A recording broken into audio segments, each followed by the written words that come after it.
In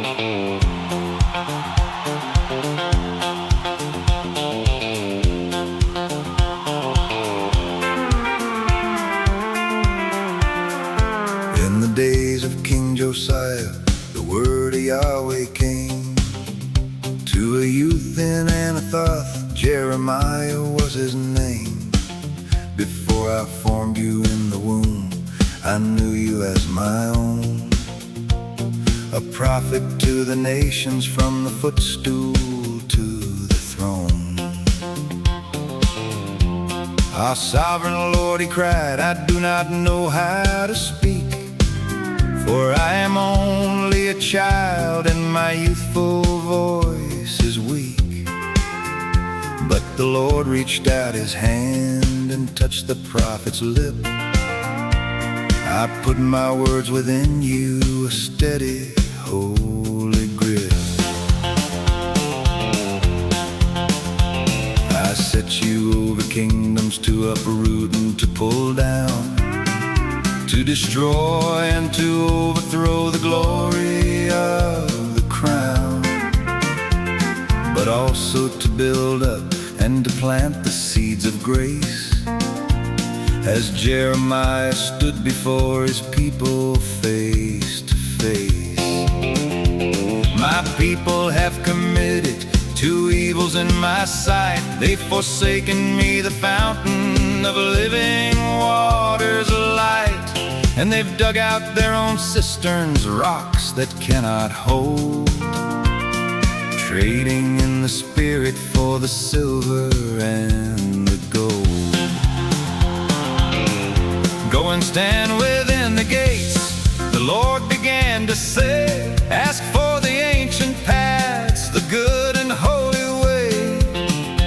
But the people only sneered and walked in their own pride, leaving the great covenant and turning from their guide. Run through the streets of Jerusalem and see if you can find a single man who's just and has a truth-seeking mind.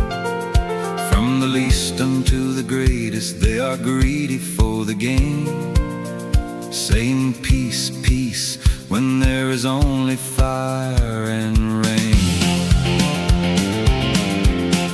Amend your ways and doings, he shouted at the door. Do not trust in lying words upon the temple floor. Steal and will you murder? Then stand before my face and say that you are safe within this holy, hollow place. He saw the potter working with the clay upon the wheel, and the vessel was all marred beneath the artisan's own zeal. So the potter remade it as it seemed best to his hand. So are you in my hand, O house of Israel in the land.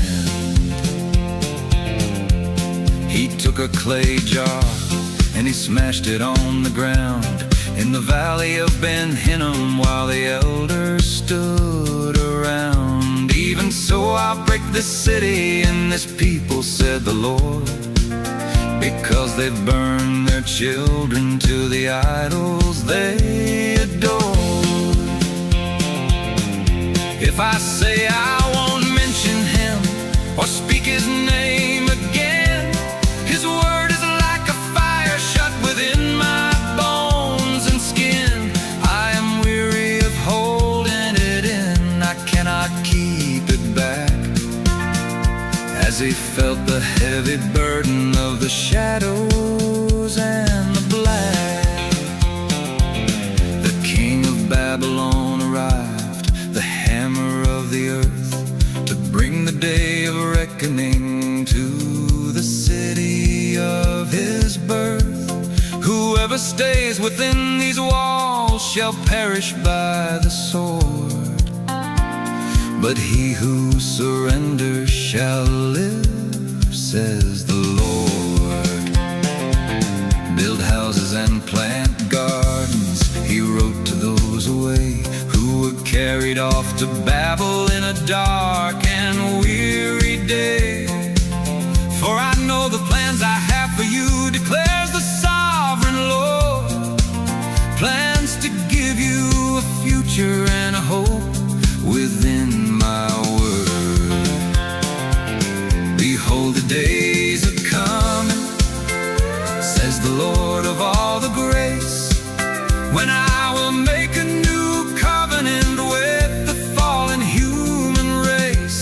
I will put my law within them, I will write it on their heart.